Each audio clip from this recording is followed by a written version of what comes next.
कैसे अब फिनलैंड से रूस की घेरेबंदी अमेरिका करने वाला है। और बड़ी खबर यह है कि फिनलैंड में अब जल्द अमेरिकी सैन्य बेस भी होगा।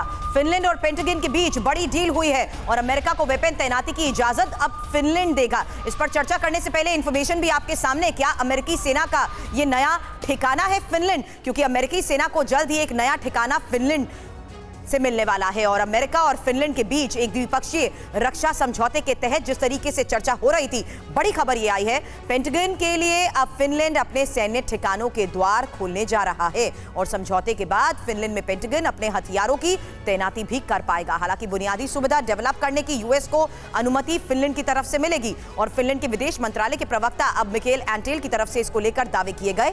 फिनलैंड में यूएस के हथियारों की मौजूदगी से सुरक्षा मजबूत होगी।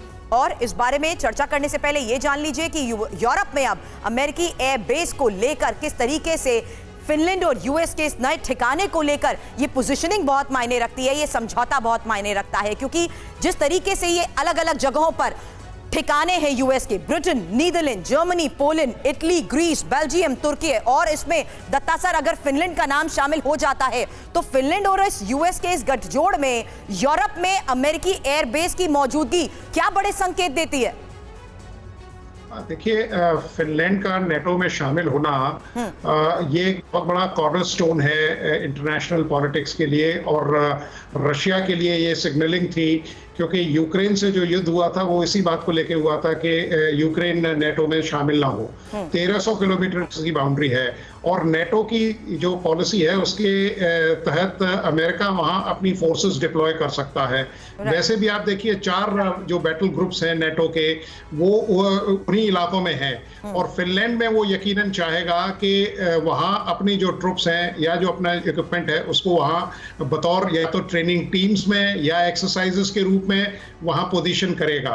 और इसको काफी रशिया प्रोटेस्ट करेगा और रशिया करीब 1300 किलोमीटर की जो इसकी इंटरनेशनल बाउंड्री है वो काफी वल्नरेबल हो जाता है।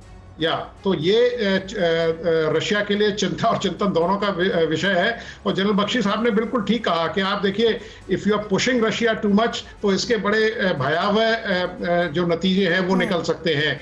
क्योंकि अगर बहुत ज्यादा आप उसे पुश करेंगे, जैसे जर्मनी को किया गया था सेकेंड वर्ल्ड वॉर में, तो ये ट्रीटी ऑफ वर्सेल्स जो पहले विश्व युद्ध का खत्म होने का कारण थी, वही दूसरे युद्ध का अगर उकसाने का कारण भी बनी। तो ये सब चीजों को ध्यान में, जिस तरीके से ये बड़ी खबरें आती हैं, नो डाउट ये बहुत स्ट्रैटेजिकल मूव होते हैं, लेकिन ये क्या संकेत देते हैं?